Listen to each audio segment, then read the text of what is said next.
Salam alaikum. Dans cet exercice, on a un rotor bobine qui a 4 pôles. P est égal à l'hyper de par égal à 2 sous une fréquence de 50 Hz. Donc, NS est égal à 1500 tours par minute.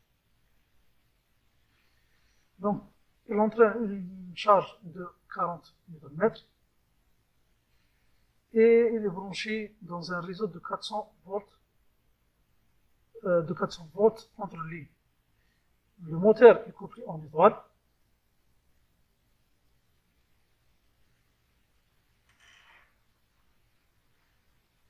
Donc ça à peu près les roulements du moteur.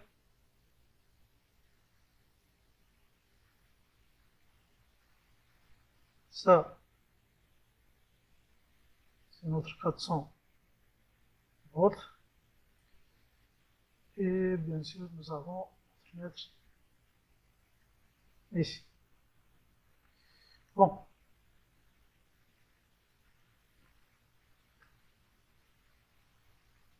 Le moteur absorbe un courant de ligne de 18 ampères.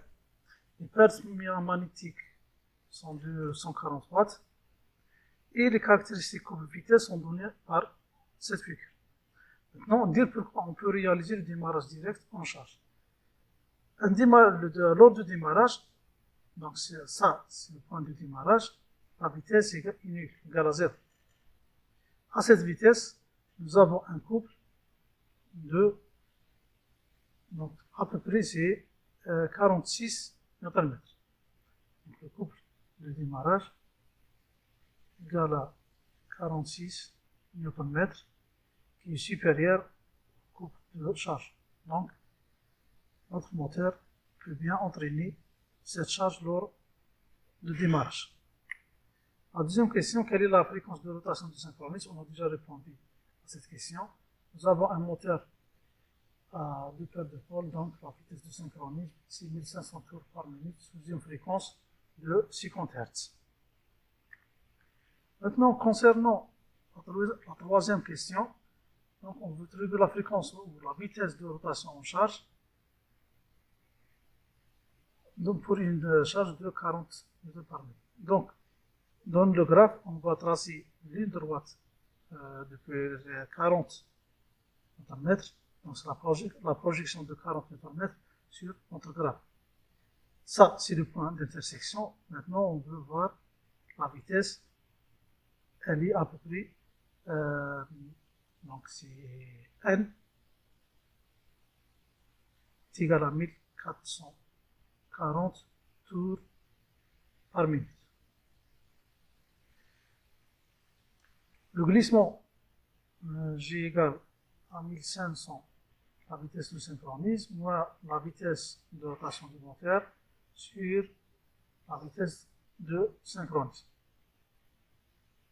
Maintenant, puisque nous avons la fréquence de rotation, on peut calculer la puissance utile.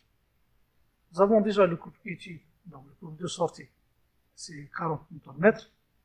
Donc la puissance utile est égale au couple fois oméga mécanique. Bien sûr, oméga c'est 1440 tours par minute, mais converti en rad par seconde.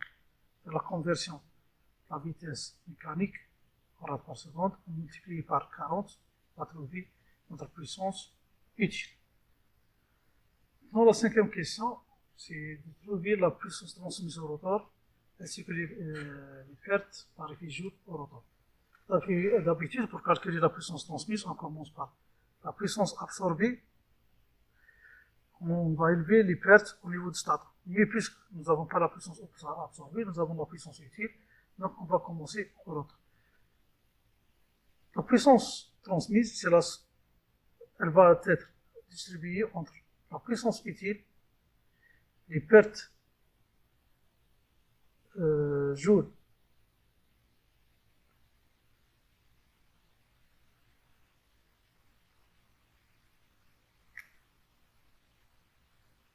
rotorique, ça c'est R, et les pertes mécaniques. ça, c'est la puissance transmise.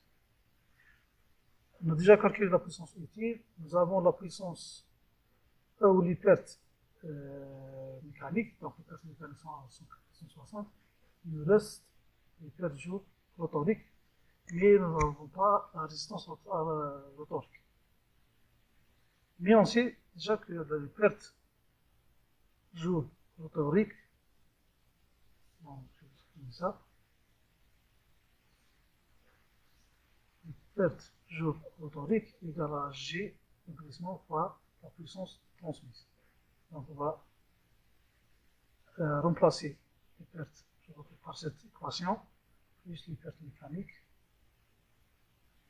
égale la puissance transmise. Maintenant, puisque nous avons tous les ingrédients, on peut calculer maintenant la puissance transmise. Maintenant, les pertes joules statoriques égale à R et au carré, et on n'oublie pas les travaux. Donc, on a vu que notre moteur est compris en étoile, donc nous avons les trois résistances. Chaque résistance a une perte de R au carré, et fois 3 pour les trois faces. Les pertes joules statoriques. Maintenant, calcule la puissance absorbée. La puissance absorbée égale la puissance transmise au rotor plus les pertes joules statoriques plus les pertes paires,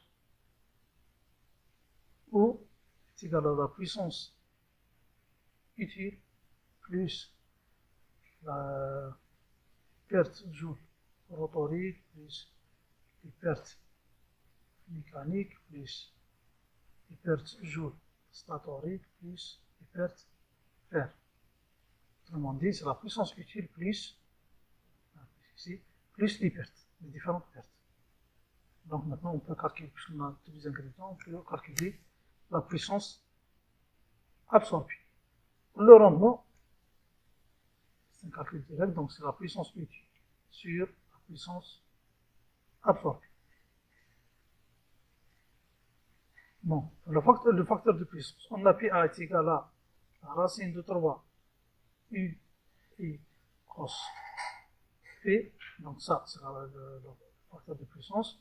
Maintenant, cos P égale à PA sur la racine de 3 et merci.